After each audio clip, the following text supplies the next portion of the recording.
My name is Maya, and exactly 1 year ago today, my life turned into a living nightmare. I had been with my boyfriend Rohan for 4 years.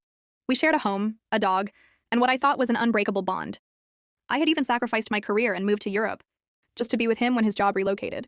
Our social circle revolved around a group of 7 close friends, including a woman named Nisha. From the very beginning, Nisha treated me with a cold, subtle hostility. I tried everything to befriend her, inviting her to coffee, buying her thoughtful gifts, but she always gave me the cold shoulder. Rohan would brush it off, saying, "She's just the only girl in our group. She's probably just guarded." On New Year's Eve 2024, we went to a massive party. I don't drink, so I was completely sober, while Rohan got heavily intoxicated. The next morning, I woke up to a sight that made my blood run cold. All my suitcases were packed and sitting by the front door. Rohan stood there with a look of pure hatred I had never seen before. He screamed, "Get out! We're done!" Before I could even ask what was happening, he accused me of sleeping with a random guy at the party. I begged, I pleaded, I swore on my life that I was innocent, but he threw me out onto the street in the freezing cold. I was homeless, heartbroken, and utterly confused. Rohan had essentially discarded me like trash. With no family in this country, I had nowhere to go. Thankfully, my best friend Tanya and her boyfriend opened their doors to me. For the first few weeks, I was a zombie. I couldn't eat, I couldn't sleep, and I cried until my eyes were swollen shut. But the nightmare didn't end with a breakup. Rohan's entire family and our mutual friends turned against me. They started a smear campaign on social media, calling me a cheater and a manipulator. Even my own parents back home started questioning me, asking if I had done something to provoke him. The isolation was unbearable. I deleted all my social media accounts and blocked everyone. I felt like I was drowning in a sea of lies. Tanya kept telling me, "Maya, the truth has a way of coming out. Just survive today." I didn't know then that the truth was buried under a mountain of a calculated conspiracy designed by someone I thought was a friend. Nisha had finally succeeded in her mission to destroy me, and she was already moving into my old apartment to claim my life. Months passed. Slowly, with Tanya's help, I began to rebuild. I was introduced to a man named Aryan. He was calm, kind, and most importantly, he listened. When I told him about my past, he didn't judge me. He said, "Anyone who can throw away 4 years without even listening to your side never deserved you in the first place." We started dating, and for the first time in forever, I felt safe. I was finally moving on. Then out of nowhere, the internet exploded. A video surfaced on Instagram. It was a recording of Nisha at a party, heavily drunk and boasting to a group of people. In the video, she was laughing about how she paid a college student $200 and 2 bottles of vodka to lie to Rohan at the New Year's party. She bragged about how easy it was to manipulate idiot Rohan because he was so drunk. She admitted that she had wanted Rohan for herself for years, and getting rid of me was her greatest achievement. The video went viral in our old city. Within hours, the people who had called me a hoe were suddenly deleting their comments. But the real drama was just beginning. The fallout from that video was massive. My phone started blowing up with apologies from people I hadn't spoken to in months. Rohan's parents, who had sent me hateful emails, were now calling Tanya begging to talk to me. Then came Rohan. He showed up at Tanya's house, standing in the pouring rain, crying and shouting my name. He looked pathetic. He stayed there for hours, claiming he couldn't live with the guilt. Even my parents called saying, "Maya, he was manipulated. Give him a chance to explain. He loves you." I was torn. Part of me wanted to scream at him, and another part of me wanted him to feel the exact pain I felt when I was homeless and alone. I consulted Aryan, and he told me something I'll never forget. "You don't owe him a conversation, but if you need closure to move on, take it. Just don't let him back into your heart."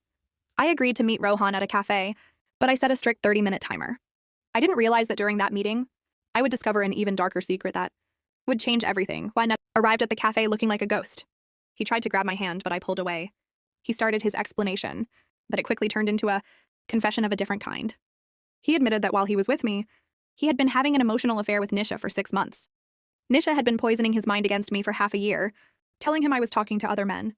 He admitted that on the night he kicked me out, Nisha already had a duplicate key to our apartment, a key he had given her just in case. She was the one who packed my bags while we were sleeping. He even confessed that Nisha moved into our bed the very next day. He told me all this thinking that total honesty would earn him a second chance. He begged, "Maya, let's leave the city. We'll go to a place where no one knows us. I'll spend every day making up for it." I looked at him with pure disgust. He wasn't just a victim of Nisha's lie. He was a willing participant in my betrayal. He had replaced me before I even left the house. I looked at my watch.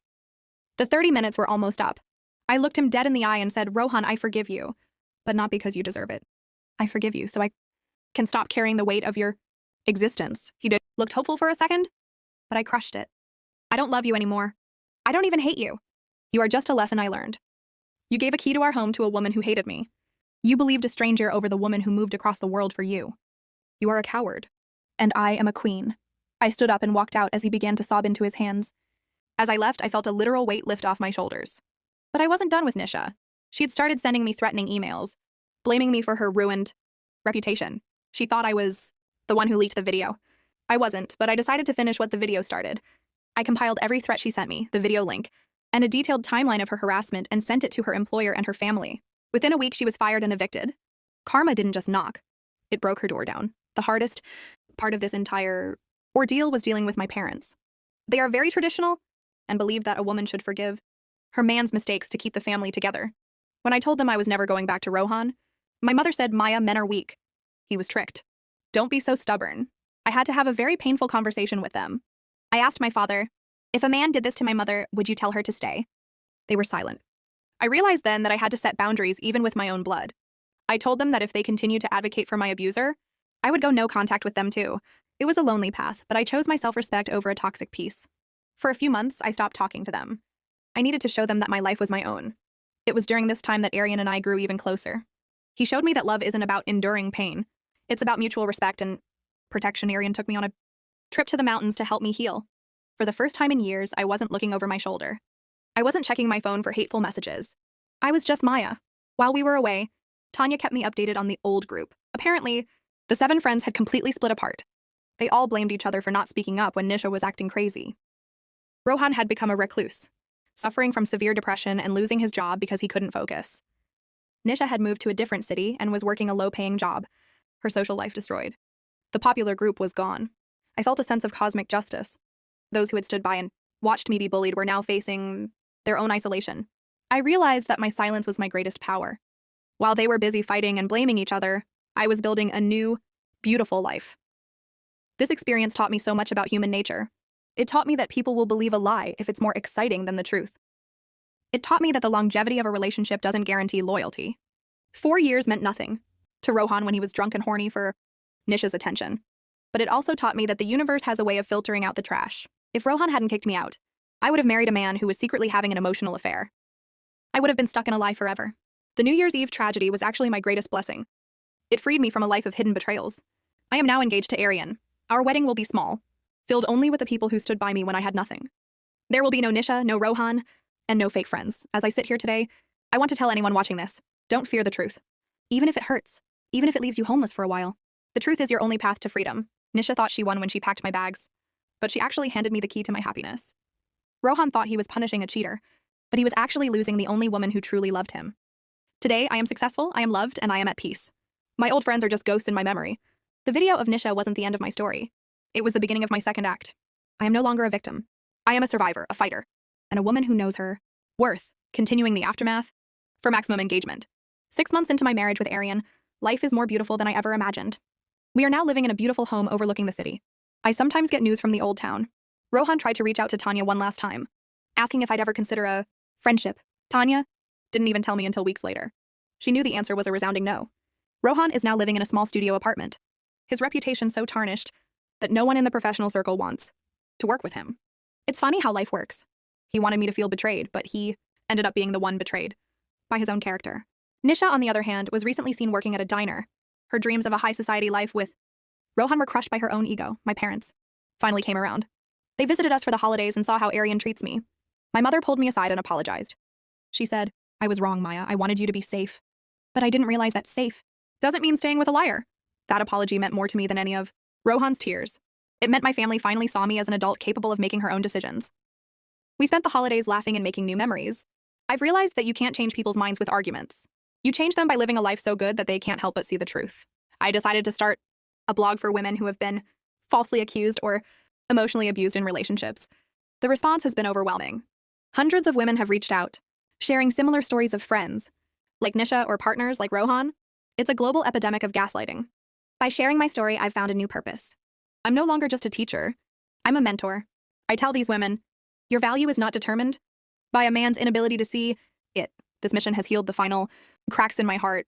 Every time I help someone walk away from a toxic situation, I feel like I'm giving a hug to my younger self who was standing on that New Year's morning with her bags in the cold. Nisha actually tried to sue me for defamation regarding the video. My lawyer laughed it out of court. Since the video was of her own voice, in a public place boasting about a crime, there was no case. She ended up having to pay my legal fees, which she couldn't afford. It was the final nail in her coffin. She has since disappeared from social media entirely. I don't wish her ill, but I do hope she learns that you cannot build a throne on someone else's grave. The energy you put out into the world always finds its way back to you. I put out love and hard work, and that's what I have now. She put out malice and lies, and that is her reality.